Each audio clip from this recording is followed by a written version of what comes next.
आप सबने झांसी की रानी के बारे में तो सुना होगा।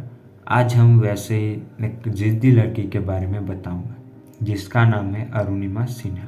11 अप्रैल 2011 को अरुणिमा सिन्हा ट्रेन से लखनऊ से दिल्ली आ रही थी। तब कुछ बदमाशों ने, जो कि उनके गले में एक सोने की चैन थी, वो छीनने की कोशिश की, लेकिन अरुणिमा ने देने से मना कर दिया और उन्हें हिम्मत दिखाई। वो एक स्पोर्ट चैंपियन थी, लेकिन वो बदमाश 4-5 थे। अरुणिमा उनसे लड़ नहीं पाई। उन बदमाशों ने चलती ट्रेन से अरुणिमा को धक्का दे दिया और इससे बुरा तो तब हुआ कि जब उन लोगों ने धक्का दिया तो सामने से एक ट्रेन आ रही थी और अरुणिमा सिन्हा उस ट्रेन से टकराई और नीचे गिर गई। जब दोनों ट्रेन चली गई तो अरुणिमा को होश आया। तब उन्होंने देखा तो उनका एक पैर कट चुका था और जींस पे लटका हुआ था और टूट टूट कर हड्डियां बाहर आ रही थी।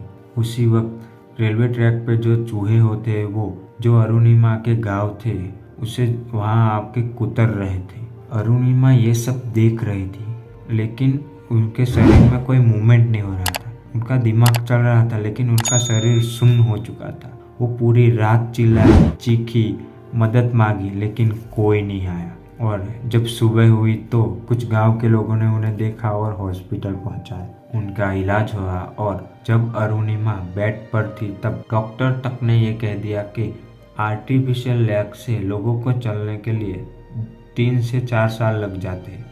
और कुछ दिन उनका अस्पताल में इलाज चला और उनकी जब अस्पताल से छुट्टी हुई तब वो घर गए। तब लोग ये सोचते हैं कि आगे की ज़िंदगी कैसे कटेंगी, कैसे गुजारा होगा, ये सोचते हैं लोग। लेकिन अरुणिमा के मन में 2 ही सवाल चल रहे थे कि मुझे इन लोगों की बातों को गलत साबित करना है और अपनी जो कमजोरी है उन्हें अपनी बड़ी से बड़ी ताकत बनानी। अरुणिमा ने कहा कि उन्हें माउंट एवरेस्ट को फतेह करना है। तब लोगों ने उन्हें कहा, अरुणिमा तू पागल हो गई है, तू ठीक से चल फिर नहीं सकती और एवरेस्ट को फतेह करेगी, तू पागल हो गई है। लेकिन अरुणिमा निश्चय कर चुकी थी, वो ठान चुकी थी।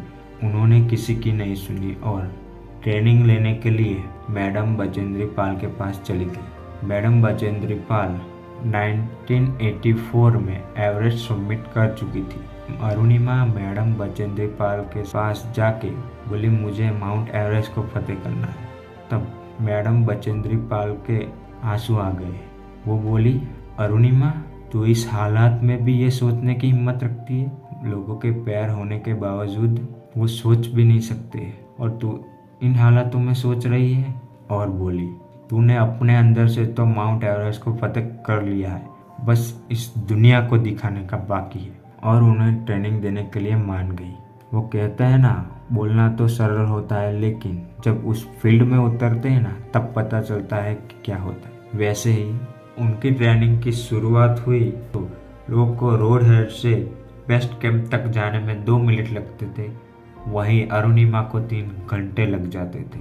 और आपको यकीन नहीं होगा, ठीक 8 महीने बाद बेस्ट कैंप से सभी लोगों के साथ निकलती और सबसे पहले वो पहुंचती थी।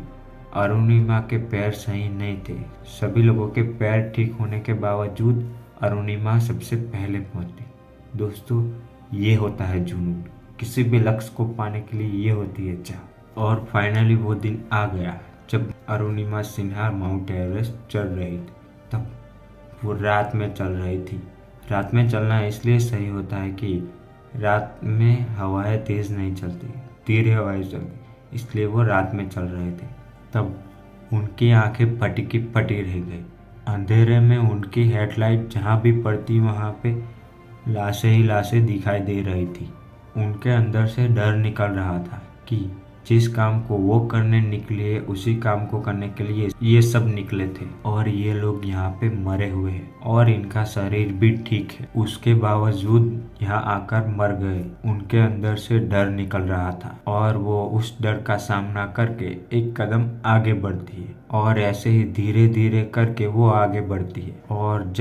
और एवरेस्ट की चोटी से थोड़ा दूर इलहरी स्टेशन आता है। तब अरुणिमा का ऑक्सीजन लेवल कम हो रहा था। उन्हें शेरपा ने कहा कि अरुणिमा वापस चलो, तुम्हारा ऑक्सीजन लेवल कम हो रहा है। अगर जिंदा रहे तो वापस आ सकते हैं, लेकिन अरुणिमा नहीं मानी। उन्हें ये मौका बार बार नहीं मिलता, इसलिए वो हार मानने को तैयार ही नहीं थी। ये मौका उन्हें बहुत मुश्किल से मिला था। वो जानती थी एक बार वापस गई तो दूसरी बार मौका नहीं मिलेगा, और वो आगे बढ़ी।